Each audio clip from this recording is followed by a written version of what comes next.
story to tell you about because I live so close. I heard digging.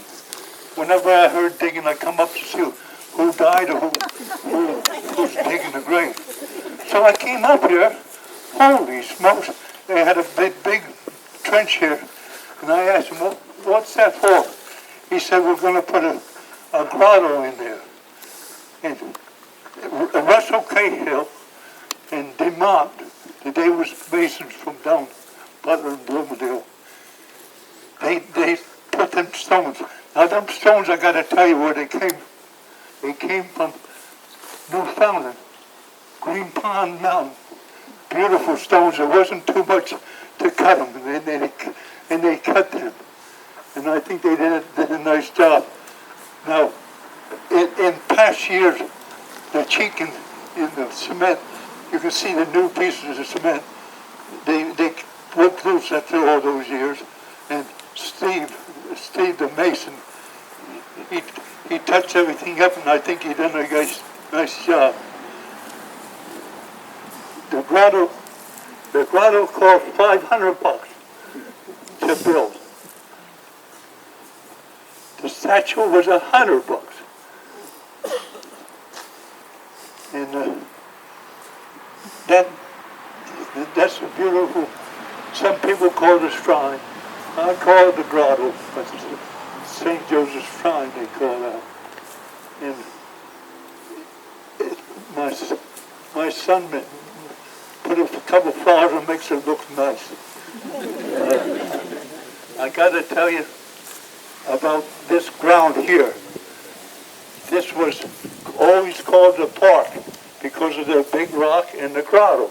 This was a park. This wasn't for burying. No. Well, in 1979, we ran out. We always run out of place for graves. In 1979, I dug my first grave in this section. Dwayne Chapman was his name. He lived down the Wonder Lake. Well, I tell you, you see, there's terraces over there. They made terraces in the 30s. Now this was a big hole. So they took all stones and debris and put in here. So the digging was terrible. We also had a spring. We got a spring way up back by the fence. Runs all year round.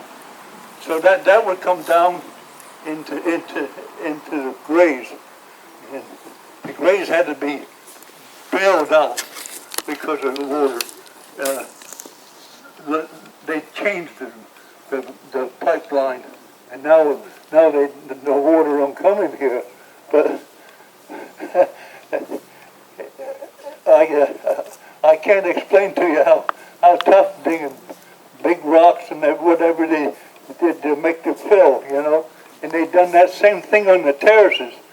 There's a couple of rocks somebody didn't take away that came out of them terraces.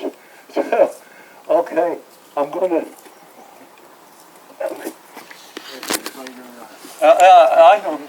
I know where I'm going.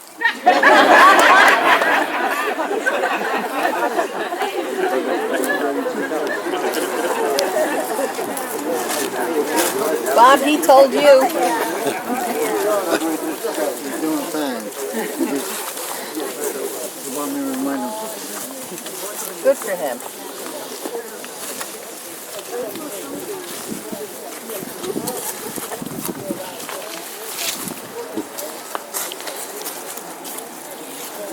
Now the reason I'm highlighting this stone is his name was Murphy.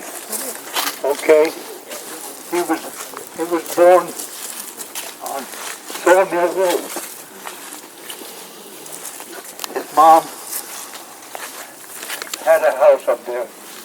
And we always called Murphy's Hill. They always said Murphy's Hill, that's where he lived. So the Reverend Monsignor Joe H., he was born in 1897. Now my mom was born in 1899. So they went to school together. Mom knew him real good. He was ordained in May the 26th and 23, and he died in April 12, 1970. Now, he's one of the priests from this area. Now, I have a kennel, and he was born in the Tinnell house right here, Joe Tinnell house, and he became a priest. So there are native sons, priests, from this cemetery. Okay. I got to tell you though, the Tinnell priest, he's not buried here because his dad sold the property to the watershed, to the city of Newark, in 1910. So he went to California.